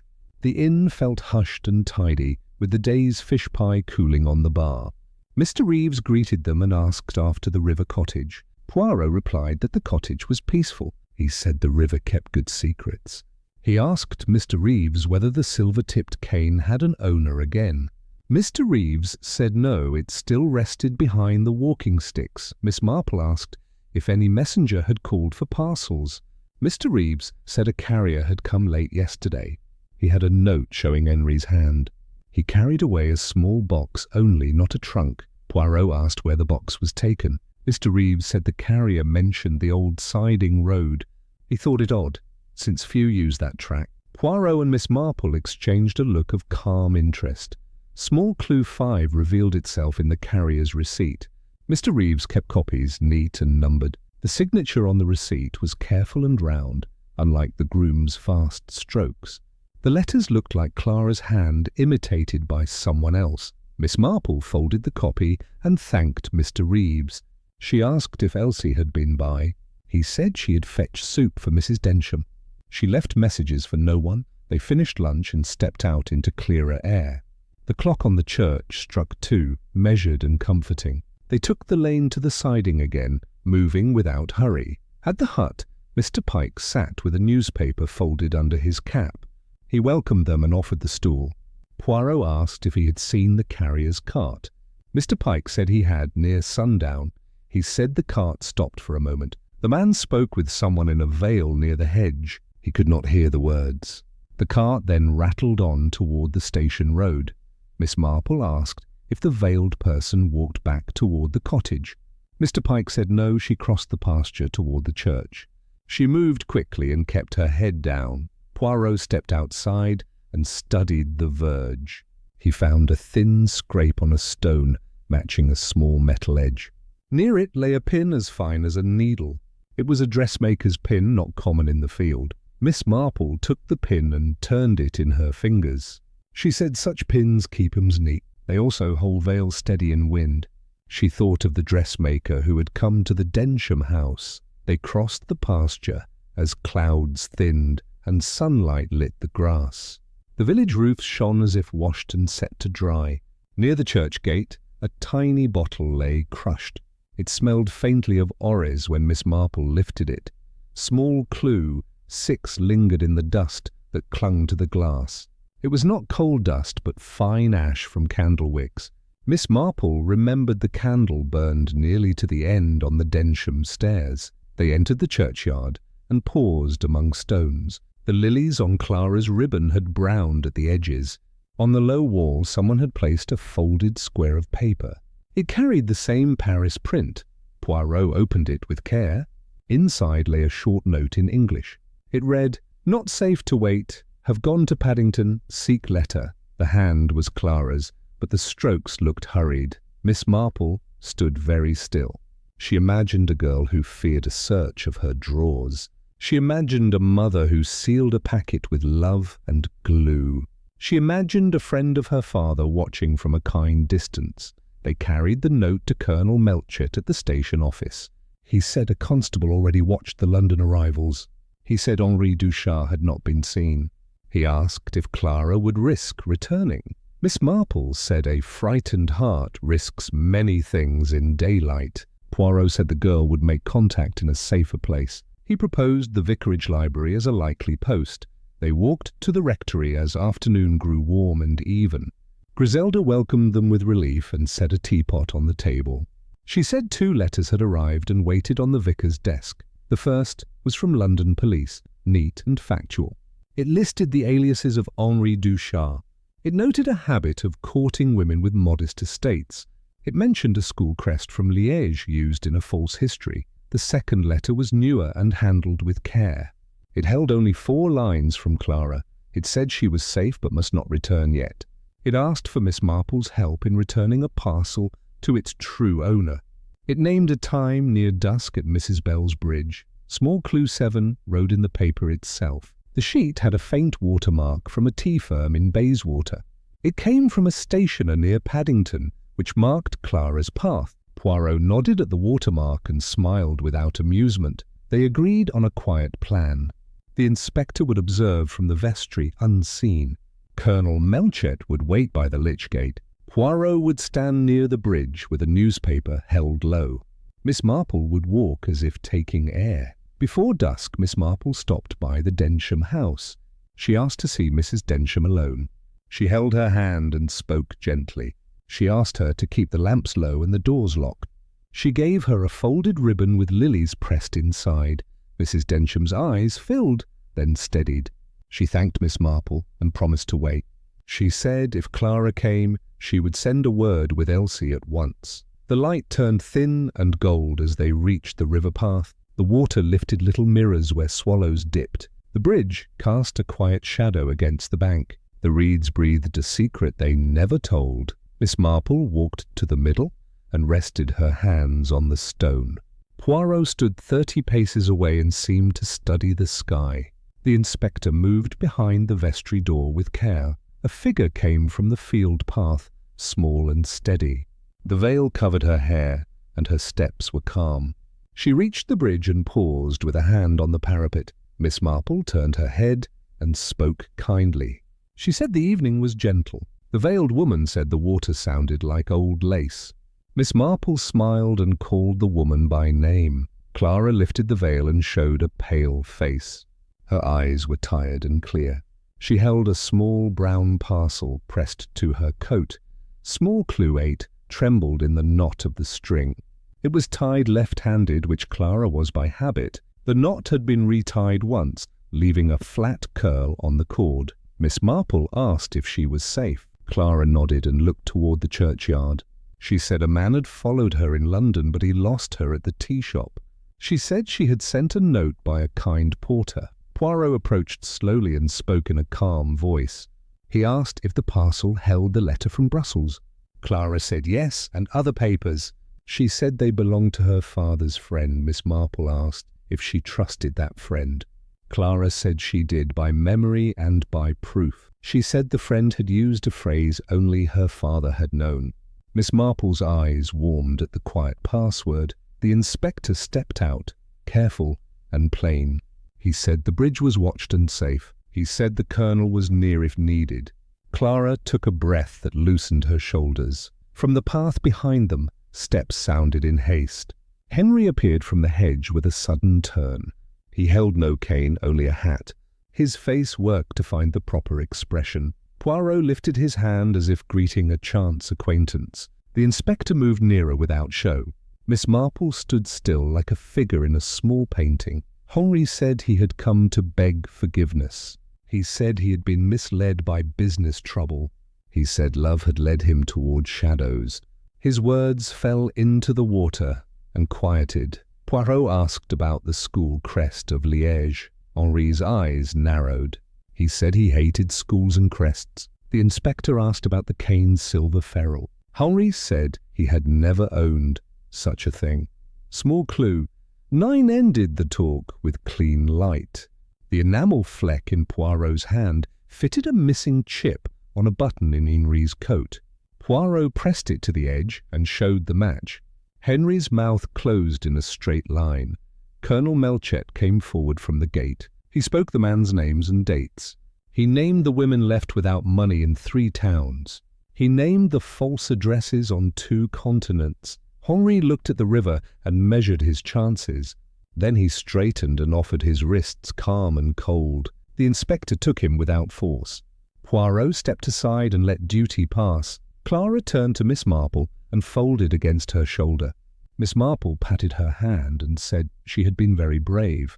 Poirot said bravery was good, but prudence had saved more than one life today. They walked back along the path in a small cluster. The village lamps glowed steady and kind. At the vicarage, Clara signed a statement with simple care. She asked about her mother. Miss Marple said her mother waited with tea. Later, in Miss Marple's sitting room, the kettle sang. Poirot accepted a cup and a thin slice of seed cake. Clara sat near the fire and watched the flame. The parcel lay on the table, no longer a burden. Moral reflection settled with the lamplight. Safety returns to a house in small steps. Truth asks for patience, and patience asks for company. A mother's care and a neighbour's eye can mend more than papers. Miss Marple set her knitting on her lap. Poirot folded his handkerchief into a perfect square. The clock ticked to a gentle close of day. Outside, the river went on, carrying silence and light together. Chapter 6. The letter from Brussels, a steady drizzle, returned to St. Mary Mead the following morning. The sky hung low and silver, softening the cottages and fields. Miss Marple stood at her window, holding a letter the vicar's wife had brought an hour earlier. It was addressed to Miss Clara Densham, forwarded once from the vicarage and again from the Densham house. The postmark read, Bruxelles. She laid it beside the teapot on the tray. Rain ticked against the glass panes. The world seemed half dreaming, as if unwilling to begin the day. She thought of Clara, safe now at home with her mother, and of Hercule Poirot, who had gone to London that morning to settle the official side of matters. By midday he returned sooner than expected. The motor car stopped near the gate, and Poirot stepped out, his hat immaculate despite the rain. Miss Marple opened her door before he could knock. He greeted her with quiet delight. Madame, the English trains, they behave today as if they respect punctuality. I come with news, she smiled and asked him inside. The hearth had been lit, the kettle near to boiling. They sat across from one another as the room filled with warmth and the soft scent of tea leaves. Poirot drew from his coat pocket a folded telegram and a small leather notebook. He said the Belgian police had confirmed the real name of Henri Duchard. He had served briefly in a regiment stationed near Liège during the war. He had deserted soon after peace was declared, escaping with papers not his own. False papers can lead to true tragedy, Miss Marple said. Oui, and to much inconvenience, Poirot replied. But now the letter you have received. It may be the last piece of the puzzle. Miss Marple placed it between them. The envelope was plain, the script firm and foreign. She opened it carefully, sliding the page free without tearing. Poirot leaned closer. The letter began formally, Mademoiselle Densham, and continued in English touched by the rhythm of another tongue. It spoke of your father's account in trust, of a promise made to his partner before the war, and of a sealed packet awaiting proper claim. At the end it read, Be cautious of those who seek to hurry you. I write again soon. R. Devine, Brussels. Miss Marple looked at Poirot. A partner, you see? There was more than sentiment at stake, he nodded. So there was a fortune, perhaps small but real. To a man like Duchard, even modest wealth becomes temptation. She folded the paper neatly and placed it on the tray. Her eyes rested on the rain's shadow sliding down the window pane. "And yet," she said, "greed does not explain everything." He could have married her soon enough. Poirot smiled faintly. Unless she had learned the truth first. They sat quiet for a time. The fire popped gently, a calm sound in a restless world. Poirot opened his notebook. Inside were copied statements from witnesses in London, landlords, clerks, a tailor. He read aloud. "Our man borrowed money, gambled and courted trust wherever he went. He lived on charm, then departed before suspicion grew," Miss Marple said softly. "Charm is a useful tool, but it wears thin with repetition." A small clue slipped quietly into their moment. Miss Marple noticed that the edge of the letter was damp in one corner, as if handled with wet gloves. She asked if Poirot had touched it before. He said no. The moisture had been sealed within the envelope itself. "Then it was written or packed in haste," she said. "Perhaps before rain, or during it." The ink held steady. "This was written by a careful man under pressure," Poirot agreed. "Devine, perhaps a solicitor, or perhaps another name like all the rest," Miss Marple said. "Or a real friend of the father's who feared being too late." He looked thoughtful. "There is one more curiosity. This Devine wrote that he would send again soon. Has any second letter come?" Miss Marple shook her head. "None, but it was posted 4 days ago. If he wrote twice, the next may arrive today." They spent the afternoon by the fire, reviewing details as rain softened to mist. Poirot was patient and meticulous, arranging each fact like stones in a garden path. Miss Marple listened, her thoughts moving with quieter rhythm, as if tracing the growth beneath the soil. Small clue too came, while Poirot refilled his cup. A faint smudge of sealing wax lay on the rim of the envelope's flap, dark red, nearly brown. It had not been used to seal the letter, but rather brushed there by contact. "A different seal altogether," she said. "Perhaps from another envelope packed close." Poirot examined it with interest. So he wrote several letters. "Not to Clara, alone. And perhaps one reached another hand," Miss Marple said. The kettle hissed softly. She rose to pour fresh tea. Through the window she saw Elsie crossing the lane with her apron folded over her arms. The maid carried a small parcel wrapped in brown paper. She waved to Miss Marple and came up the path. "It's from the Densham house, ma'am," she said. "The mistress asked that you might open it with the gentleman here." Miss Marple thanked her and took the parcel. When she left, Miss Marple untied the string. Inside lay a handkerchief, folded twice around a narrow envelope. The new letter bore the same foreign script. Poirot raised his brows. "So the postman has his own sense of drama." Miss Marple smiled gently and slit it open. The note within was shorter, the words pressed by haste. "He's not alone in England. Beware a second hand near your home. Wait until you hear from me again." Poirot sat very still. "A second hand," he repeated. "An accomplice, or a friend who turned unwilling," she said. "Either way, we are not finished." Part A closed as thunder rolled faintly over the hills. Poirot folded the letters, his expression grave. Miss Marple looked into the dimming firelight, her knitting untouched beside her. Evening gathered itself over the village like a grey shawl. Lamps glowed in narrow windows. At the Blue Boar, chairs scraped and talk resumed about everyday matters. Prices, gardens, small ailments. Only a few whispered still about the wedding that never was. Miss Marple and Poirot walked toward the vicarage carrying the letters.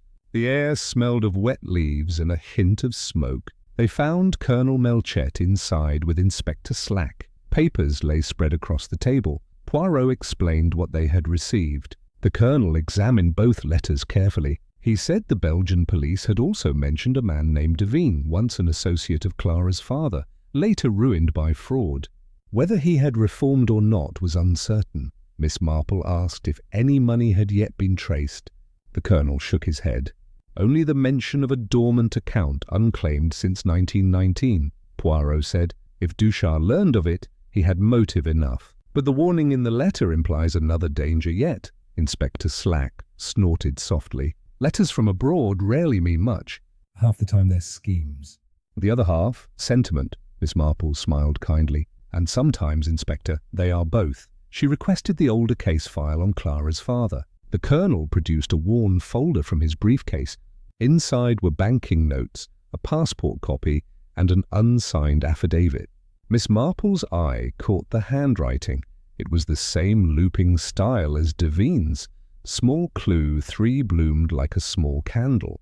Devine's hand had written on English paper years ago, though his letter now came from Brussels. The man had moved, perhaps often, but his care for detail had not changed. Poirot leaned forward. He may be protecting the daughter of his old friend, or perhaps himself. Either way, he is near the truth. They left soon after, stepping into the quiet lane.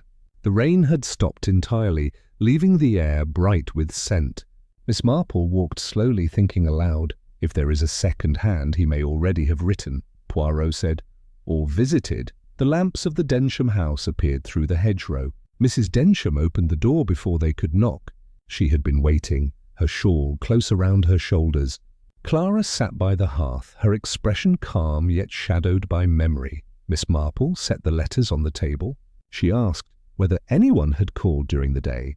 Mrs. Densham said only the dressmaker had passed by. Poirot looked up sharply. The same woman who pricked her finger on the hem?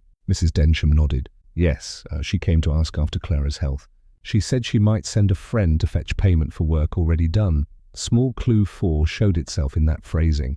Miss Marple remembered the earlier visit, the pricked finger, the chemist's lavender water. The dressmaker's glove had been fine leather, not suited to a village trade. Poirot took out his notebook. Describe her, if you please. Mrs. Densham said she was small, dark, with bright eyes, and spoke French politely. Poirot's brows rose. Ah, perhaps Mademoiselle Renée Devine, niece of our letter-writer, and once an assistant to Ducharme, Miss Marple said quietly, and the warning came too late. They agreed to keep the house secure that night. Poirot arranged for a constable to remain near the gate. Miss Marple stayed for supper, helping Clara set the tea things. As she poured the tea, a small reflection caught her eye. The silver spoon showed a faint smear of red, not wax but rouge. Someone had touched the cutlery earlier. Small clue 5 glimmered there, fragile and human. Vanity often betrays secrets more swiftly than greed. She said nothing, only set the spoon aside. Poirot examined the first letter once more. He said, "See this code at the bottom margin, 2 initials within a loop." R.D., Renée Devine, Miss Marple said. Or, he added, a signal between the 2 Devines. The elder writes from Brussels. The younger delivers from near London. They understood the pattern then. The uncle had tried to warn Clara, but his niece had already crossed to England, still loyal to Ducharme or his promises. The web was nearly closed before the first note ever arrived. The kettle hissed softly. Poirot rose and stood by the window, looking at the rain-dark hedge. "It will end soon," he said. Miss Marple joined him. "It always does, though never quite how one expects." Later, when the constable had settled in the lane and quiet filled the rooms, Miss Marple and Poirot took a last cup of tea together. The firelight trembled on the brass clock. Poirot spoke gently. "Madame, you have much wisdom, yet you never claim it." She smiled. "Wisdom is like knitting, Monsieur Poirot. It grows row by row without noise," he nodded. "And so we knit the truth together." Miss Marple glanced toward the sleeping Clara, safe at last by her mother's side. "Peace," she said softly, "is a rare inheritance. It must be guarded as one guards kindness." Outside the rain had ceased altogether. The lane glistened under the lamplight, and somewhere a nightingale began to sing. Poirot placed his gloves on the table. "Tomorrow we return to London," he said. "There are still accounts to close," Miss Marple said. "Yes, and hearts to open." He smiled faintly and bowed his head. The fire dimmed to an ember's glow. Moral reflection closed the evening gently. Secrets, when confessed, lose their weight. Letters may carry warning or deceit, but both speak of connection. Between nations or neighbors, understanding begins the same way. One envelope opened, one truth shared. Miss Marple folded the Brussels letter once more, placed it on the mantel, and turned down the lamp. The last flame held steady, then softened into stillness. Chapter 7. The Garden at Dusk. The air in St. Mary Mead had grown heavy with the scent of lilac. Spring was giving way to summer, and the evenings lingered long enough for gossip to stretch past tea. On this particular day, the garden behind the vicarage seemed unusually alive. Bees hovered over the lavender rows, and the wicker chairs had been dusted for guests. Miss Marple stood by the rose arch, her knitting in one hand and a watering can in the other. She was expecting Hercule Poirot, who had written that he wished for a quiet conversation amid English nature. He had underlined quiet twice. Griselda had laid out tea under the apple tree. The cups gleamed white in the shade, and a plate of lemon biscuits caught the light. The vicar was inside writing his sermon, but had promised to join them later. When Poirot arrived, his shoes found not a speck of dust on the gravel. He carried a small notebook and wore a grey suit that seemed to reflect the calm of the afternoon. Miss Marple greeted him with a smile that held both warmth and inquiry. They sat beneath the tree. The hum of bees joined the rhythm of the clock from the drawing-room. Poirot accepted his tea with the care of a man performing a ceremony. "Madame," he said after a long sip, "I believe our mystery reaches its garden stage." Miss Marple's eyes twinkled faintly. "All things worth tending come to the garden eventually," he nodded. "Duchat sits in a London cell, yet one seed remains unplanted." "Who warned Clara of danger before she knew it herself?" Miss Marple said softly. "A friend of her father, perhaps. Or someone who grew ashamed too late." A small sound interrupted them. Mrs. Densham, walking slowly through the gate, paused at the sight of Poirot. Her hands trembled around the letter she carried.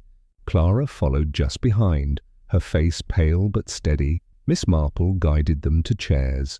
Poirot rose, bowing gently. Mrs. Densham handed him the letter. "It came this morning," she said. "Another from Brussels." The envelope bore no return address. Poirot slit it open and read aloud. "The truth is buried with one who knew too much. Seek the garden of St. Eulalie, where peace was traded for silence." Miss Marple looked toward the churchyard, visible through the trees.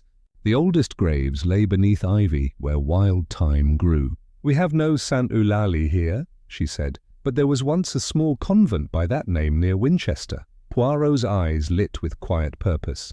"And near Winchester runs our river. Madame, the game nears its close." He turned to Clara. "You must rest easy. This, Devine, he writes in parables, but his meaning is clear. He points to a burial, not of body, but of fact." Clara nodded slowly. "There was something father once mentioned. Land sold to a French charity after the war." "It had a chapel on it, I think." "Precisely," Poirot said. "That land may hold records or witnesses. We shall see." Small clue one glinted in the corner of the envelope. Beneath the seal, a thread of silver paper was caught, typewriter ribbon, thin and shiny. Miss Marple touched it gently. "A London machine, not Belgian," she murmured. Poirot's brow furrowed. And perhaps the letter was not posted abroad at all. The thought lingered like perfume. Mrs. Densham spoke softly. "Could it be the niece again?" "Perhaps," Miss Marple said, "though I think she no longer writes. Guilt seldom writes twice." Tea cooled unnoticed. The air turned still, the way air does before evening falls. Poirot closed the letter and placed it beside his cup. "We must gather them all here," he said. "Tonight, in this garden." Truth, like dusk, prefers company when it arrives. By late afternoon, chairs had been set in a semicircle near the apple tree. Colonel Melchett came from the lane, the inspector behind him. Even Mrs. Price Ridley appeared, having caught a rumour of an important meeting. Miss Marple received them with mild courtesy. Poirot stood near the garden table, arranging his notes. The vicar joined last, still holding his sermon pages. "Mes amis," Poirot began, "we have followed a trail of paper, perfume, and politeness.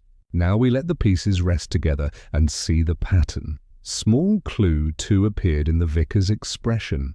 He frowned at the letter Poirot held. "I know that paper," he said. "It's from the stationery kept in our parish drawer. We had several sheets missing last week." Miss Marple's knitting paused. "Then our final letter was written here." A ripple moved through the listeners. Poirot looked around the garden, measuring faces. "Someone among us wished to direct suspicion elsewhere." He lifted the letter, so the fading light caught its edge.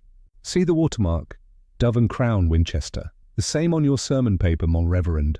The vicar blinked. "Then anyone with a key to the vestry could have taken it," Miss Marple said quietly. and several did when the keys were misplaced. The breeze stirred, bringing a faint scent of lavender. Clara looked uneasy but calm. Poirot asked, who had reason to keep the de Vigny story alive when Ducharme was already caught? No one answered. Bees drifted through the still air, slow as thoughts. Small clue 3 revealed itself then, so small it seemed a mistake. A corner of Griselda's apron caught the edge of the letter and smudged it faintly with pollen. Under the smear, another faint line appeared, handwritten but erased. Forgive me. Miss Marple leaned closer. That, she said, is a woman's hand. Part A, closed with Poirot's voice, low but clear. Madame Marple, I believe our garden hides both guilt and kindness. Tonight we shall know which will bloom. The garden lamps were lit at 7. Their light trembled against the leaves, turning the air gold and soft. The guests had drifted away, leaving only the investigators and the Denshams. A nightingale sang beyond the hedge. Poirot stood near the table, arms folded. Miss Marple sat calmly beside Clara. Between them lay the smudged letter and the pages from the parish drawer. Madame, Poirot said at last, you know who wrote this? Miss Marple nodded. I do. He inclined his head. Then please enlighten me, for I have theories but no proof. She smiled faintly. Proof grows best in silence. But since the silence has been kind too long, I will speak.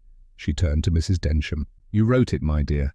You hoped to protect what remained of your husband's affairs. You feared the inspector would not let matters rest. Mrs. Densham's hands trembled on her lap. I wanted only to keep Clara's name clean, she whispered. I thought if they believed it foreign, they'd stop prying. Poirot's expression softened. A deception of defence, not ambition. Clara reached for her mother's hand. You shouldn't have, Mother. It's over now. Miss Marple poured tea slowly, her eyes kind.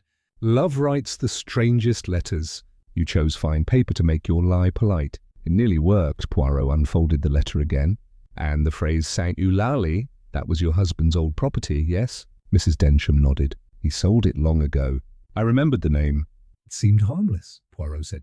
Harmless but precise. It guided us all here. They sat in silence.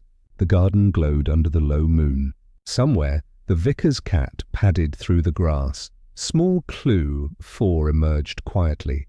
Miss Marple lifted her cup and looked at the saucer's rim.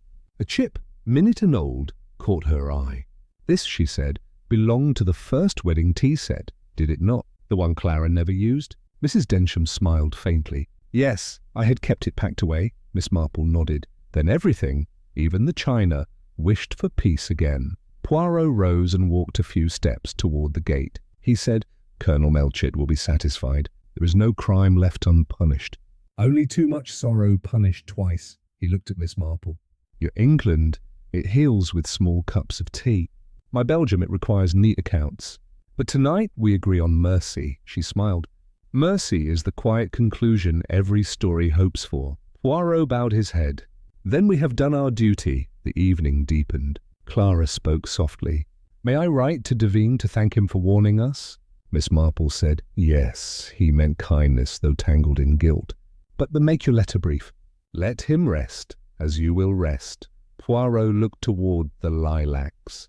And what of Mademoiselle Renée? Gone, Miss Marple said.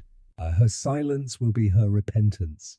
He nodded once. Then our garden truly holds no ghosts. They stayed together until the lamps burned low. Poirot recounted the small steps that had led them here, the scent of orris, the silver cane, the cut photograph, the faint handwriting. Each clue, modest as a petal, had built its way to this quiet blooming. Miss Marple listened with folded hands. She said softly, truth always grows like that, too small to notice until one day it flowers. Poirot closed his notebook. You would have made a remarkable detective, madame. I am content to make tea, she replied. He laughed gently, a rare sound. The night air cooled, carrying the hush of satisfaction. They said their goodbyes at the gate. Poirot would take the morning train. The Denshams would remain in peace. When all had gone, Miss Marple stood a while beneath the apple tree. The petals had begun to fall. A few brushed her sleeve and settled at her feet. She thought of the many stories carried by letters and how kindness and deceit so often shared the same paper. She turned toward her house, where her lamp still burned faintly through the lace curtains. The clock inside struck 9. Moral reflection came like the last soft breeze. Truth, she thought, need not shout to be heard. It arrives gently like dusk, and those who listen with patience will always find its shape. She walked up the path, closing the garden gate behind her with a quiet click. Chapter 8. The Vanishing Bride returns.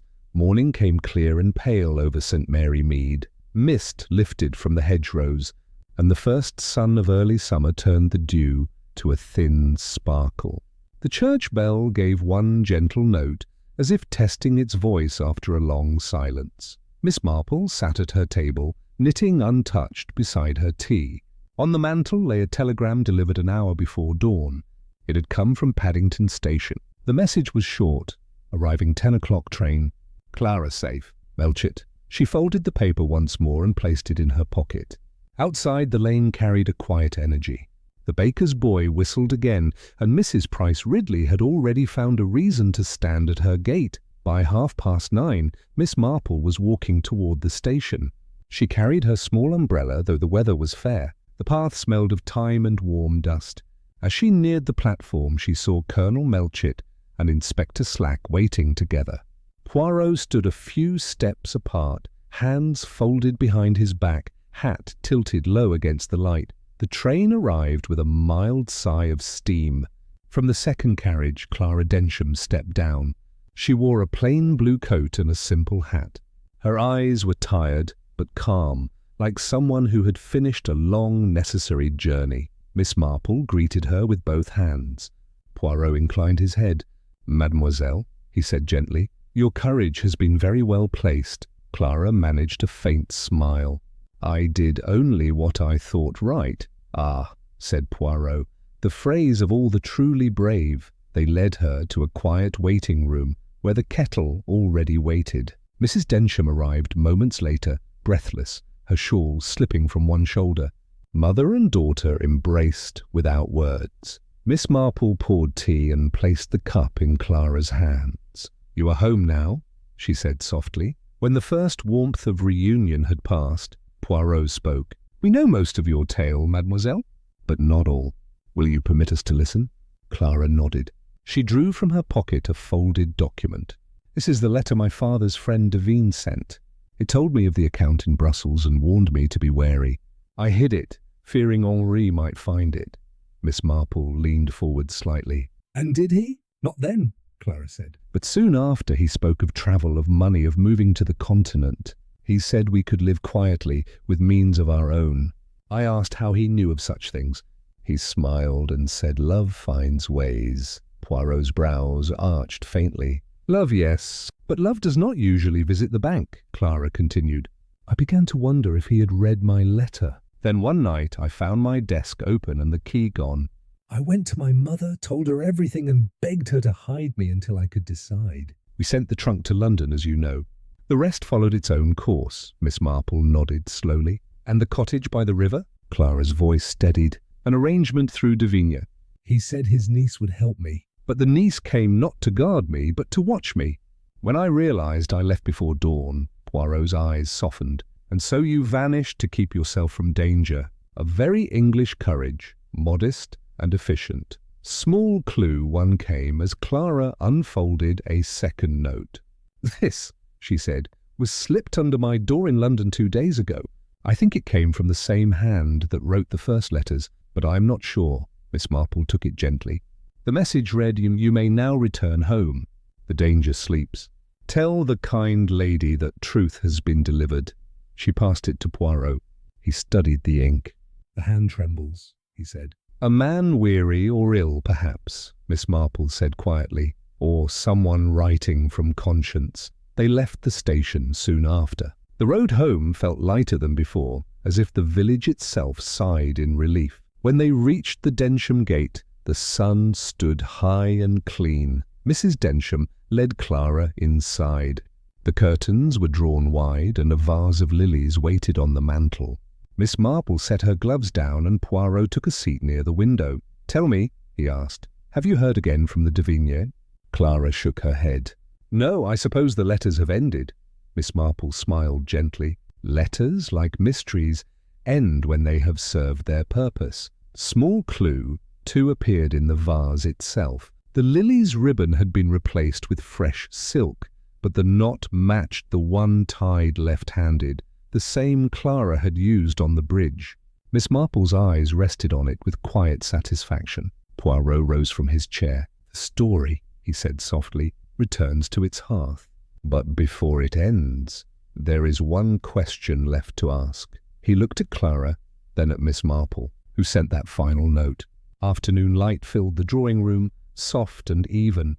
Outside, sparrows flitted among the lilac hedge. Inside, the kettle sang again, as if it too wished to share the peace. Miss Marple considered Poirot's question carefully. "We assume," she said, "that the sender was the same Devine who began it all, but the penmanship, though similar, feels weaker. Perhaps a man writing not from Brussels but from nearby." Poirot nodded. "Yes, the ink used is English, and the stamp foreign only by pretence." "The hand imitates itself." Mrs. Densham looked bewildered. "Then who could it be?" Miss Marple answered softly, "The one who wished to end what he began." Poirot tilted his head. "You mean Duchard?" She smiled faintly. "No, his hand was too hard for regret." "I mean René Devine. She wrote as her uncle to free Clara from further fear." It was her confession in ink. Clara lowered her eyes. "She saved me in the end?" "Yes," Miss Marple said. "Sometimes guilt redeems itself in the smallest gestures," Poirot sighed. "Then we must thank her, though she hides." They fell into a gentle silence. The room seemed full of small sounds, the ticking of the clock, the soft crackle of the fire, the faint chirp of a bird beyond the window. Colonel Melchite arrived near dusk with final papers from London. He confirmed that Duchard had confessed all. His crimes were not violent, only cold and clever. "He'll serve his years and vanish again," the colonel said. "But the lady and her mother are free from trouble now." He took his leave with a courteous bow. Poirot watched him go, then turned to Miss Marple. "Justice is neat." "But it lacks your softness," Miss Marple smiled. "Justice is a matter of men." "Understanding belongs to everyone else." As evening drew in, they took tea in the garden. The scent of damp soil rose from the beds. Fireflies moved like tiny lanterns above the hedge. Clara sat quietly between them, her face at rest. Poirot leaned back, eyes half closed. "Do you know, madame," he said, "we Belgians admire your English peace. It hides the cleverest detectives under lace curtains." Miss Marple looked amused. "And you, Monsieur Poirot, hide compassion beneath that fine moustache." He bowed his head, smiling. "Touché." Small clue 3 shimmered in their conversation, a simple truth left behind. On the table lay the knitting Miss Marple had carried throughout the story. The pattern was nearly complete, a soft grey shawl. A single blue thread ran through the border. It matched the ribbon from Clara's lilies, Poirot noticed. "Ah, you keep souvenirs like a collector of souls." "Just reminders," she said. "Threads of what people survive." The last light faded from the sky. They returned indoors, where Mrs. Densham had set the lamps low. Poirot packed his notebook and gloves. "Tomorrow," he said, "I return to London."